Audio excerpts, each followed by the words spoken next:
આહિરનો આશરો હંમેશા જાળવી રાખેલ અને ખુદદારી અને ખુમારી જેના રગે રગમાં છે એવા આહિર સમાજને નમસ્કાર.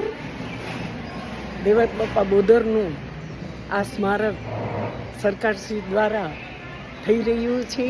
એના માટે આપણે બધા ખૂબ જ ગૌરવની લાગણી અનુભવીએ છીએ.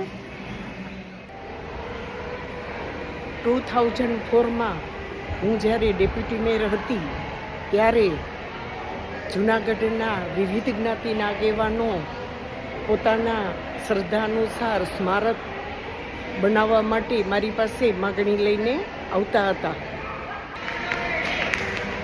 ત્યારે મને વિચાર આવ્યો કે આપણા દેવત બાપા બોદર, જાહલમાં ઉગા બાપા એ નહીં માત્ર આહિર સમાજનું ગૌરવ પણ જૂનાગઢીઓ માટે પણ એટલું જ ગૌરવનું પાત્ર છે. અને જેનો ઇતિહાસ સુવર્ણ અક્ષરે લખાયેલો છે એનું સ્મારક કેમ ના બને. આવા વિચાર આવતાની સાથે મેં એને મૂર્તિમંત કરવાનો ખૂબ જ પ્રયાસ કરેલો અને આ સ્મારક બને એના માટે મારા લેવલે જે કંઈ થઈ શકે એ બધું મેં કરેલું હતું. અને આજે મને ખૂબ જ આનંદ થાય છે કે આ દેવાત બાપા બોદરને યોગ્ય અને ઉત્તમ સ્મારક બની રહ્યું છે.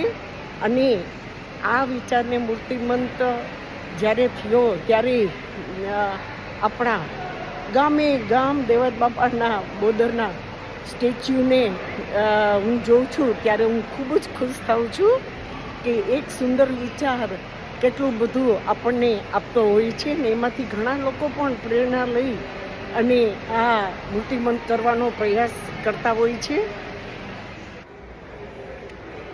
સરકારશ્રી દ્વારા પણ આ સ્મારક બને એના માટે પ્રયત્નો કરી અને મૂર્તિમંત બનાવ્યું છે. એના માટે હું સરકારનો ખૂબ ખૂબ આભાર માનું છું, આહિર સમાજ વતી, જૂનાગઢ વતી.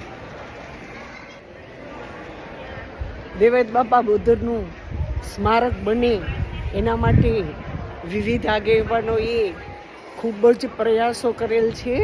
પૂર્વ કેબિનેટ મંત્રી જવાહરભાઈ ચાવડા, જસુભાઈ બારડ, સતીશભાઈ કેપ્ટન અને હાલના કેબિનેટ મિનિસ્ટર મુળુભાઈ બેરા અને સમાજના વિવિધ આગેવાનોએ પણ આ સપનું સેવેલું અને એનાથી જે તે પણ થઈ શકે એ મહેનત અને મદદ કરેલી છે. જેના ભાગરૂપે આજે સરકાર આપણે આંગણે આવીને પણ આ વિચારને મૂર્તિમંત કરેલો છે. એનો આપણે બધા ખૂબ જ ગૌરવ અનુભવીએ છીએ. આ ઐતિહાસિક પ્રસંગે હાજર ન રહેવાનો મને ખેદ છે. રાઈટ નાવ હું હવાઈ આઈલેન્ડ છું. જય દેવત બાપા, જય ઉગા બાપા, જય. જાહલમાં આહિર સમાજ હંમેશા આપનામાંથી પ્રેરણા અને ગૌરવ લેતો રહેશે. જય દ્વારકાધીશ.